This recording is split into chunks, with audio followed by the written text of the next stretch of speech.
Well, the NAACP has announced it will not hold its convention in North Carolina and urged an international boycott of the state to protest North Carolina's anti-trans bathroom bill and a series of anti-democratic actions taken by the state's Republican legislature. North Carolina's House Bill 2, known as the Bathroom Bill, bars transgender people from using the bathrooms that match their gender identity. The NAACP has also accused Republican legislators of committing voter suppression and racial gerrymandering. This is NAACP President and CEO Cornell William Brooks speaking in North Carolina on Friday.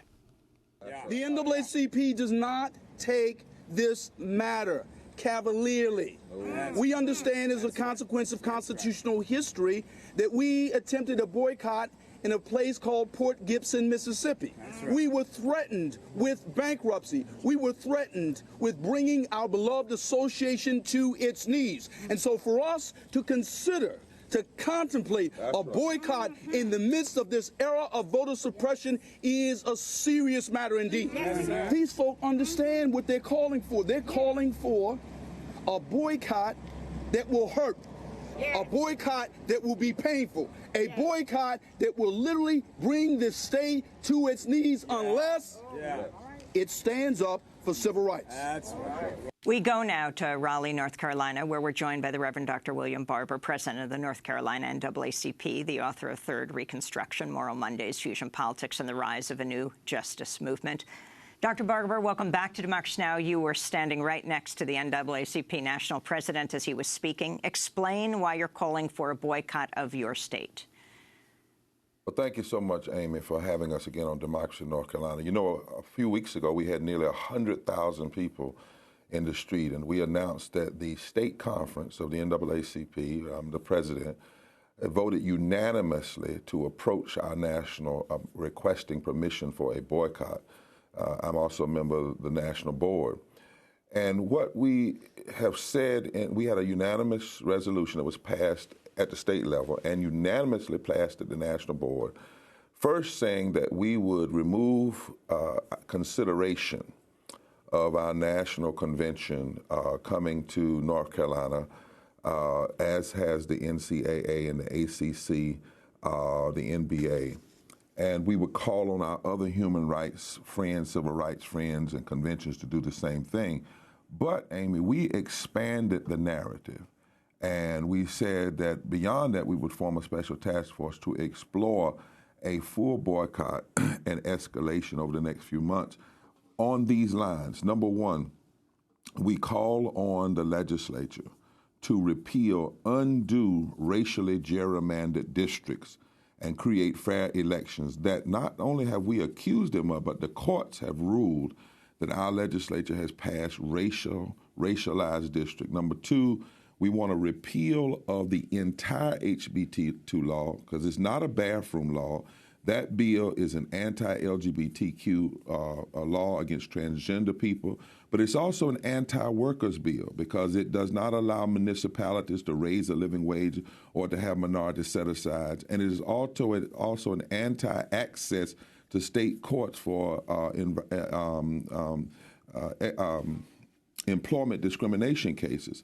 Number three, we want a repeal of SB4, the law that was passed that last December after the extremist laws that strike down the governor's power and no longer allows the governor to have his own appointments, and they tried to change the Board of Election. And lastly, we want a repeal of the law that forces us to go to the appellate court rather than the Supreme Court once our Supreme Court became more progressive in the state.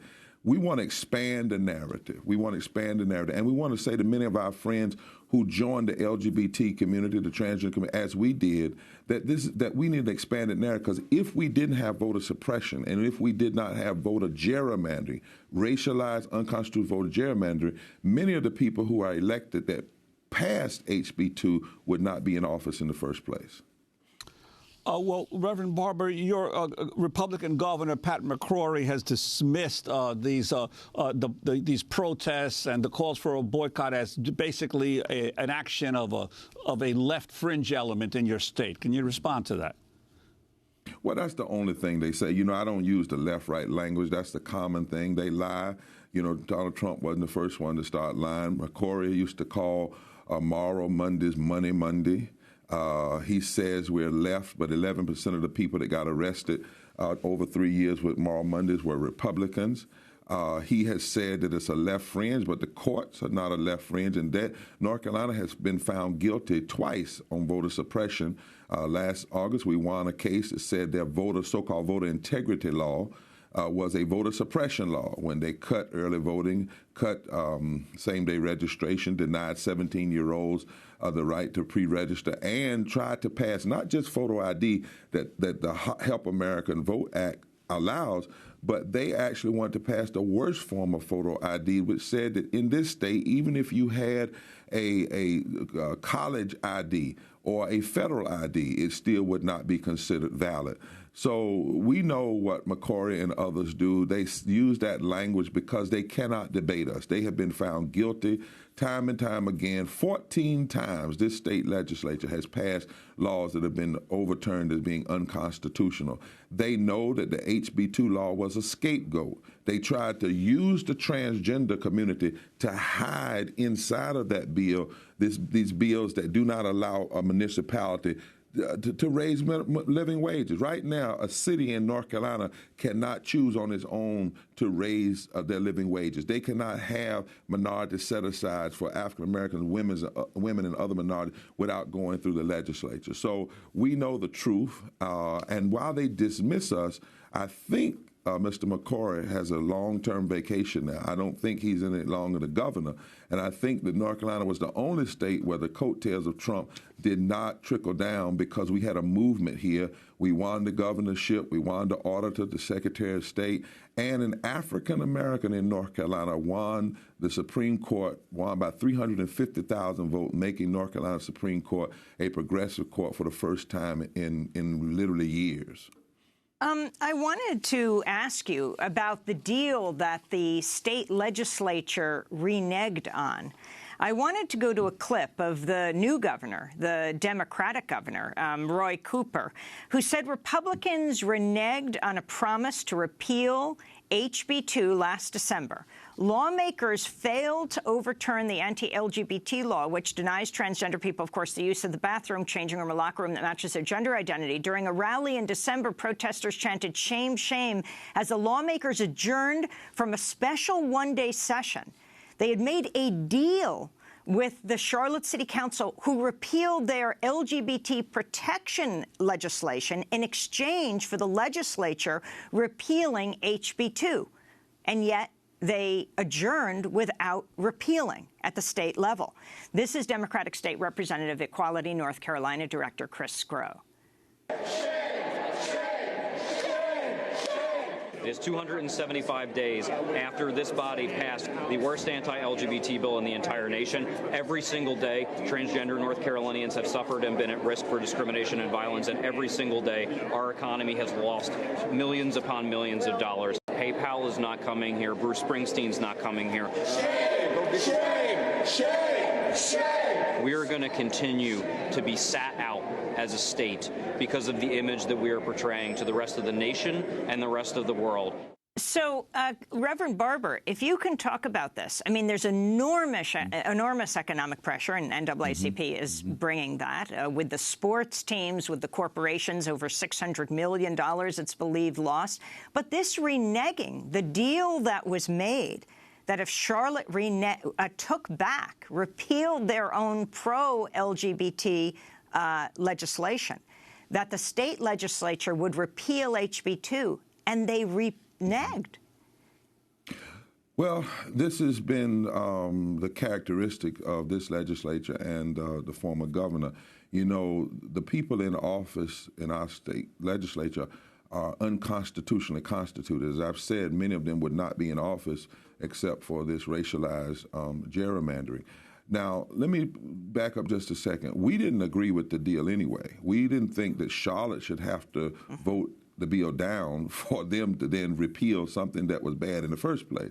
Secondly, it is not just the worst LGBTQ bill. It is the worst anti-worker bill, and the worst bill that denies access to the courts. I want people to understand the depth of what they did.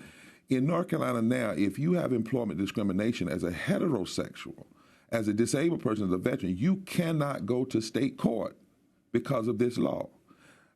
So they did renege, but we didn't agree on that anyway. We said it shouldn't have ever been a bill and it should have been repealed in the first place.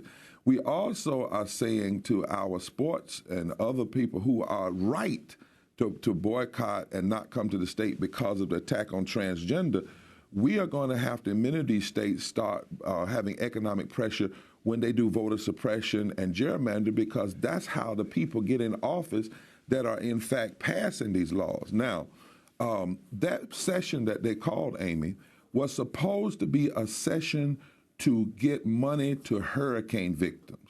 That's why that session was called. Instead, they refused to repeal HB2.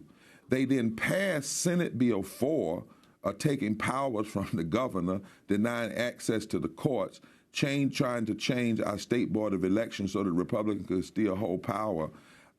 And then they did pass a little bit of money for the hurricane victims, which should have been done months earlier. So that whole session was a farce. I just want people to understand that entire session was a farce. And what we know is you cannot trust the current members of our legislature. They're not Republicans. They are extremists. And I want folk to understand 14 times since they've been in office, they have passed laws that have been proven to be unconstitutional. Reverend Dr. William Barber, President of the North Carolina NAACP, Moral Mondays leader, thanks so much for being with us. We're going to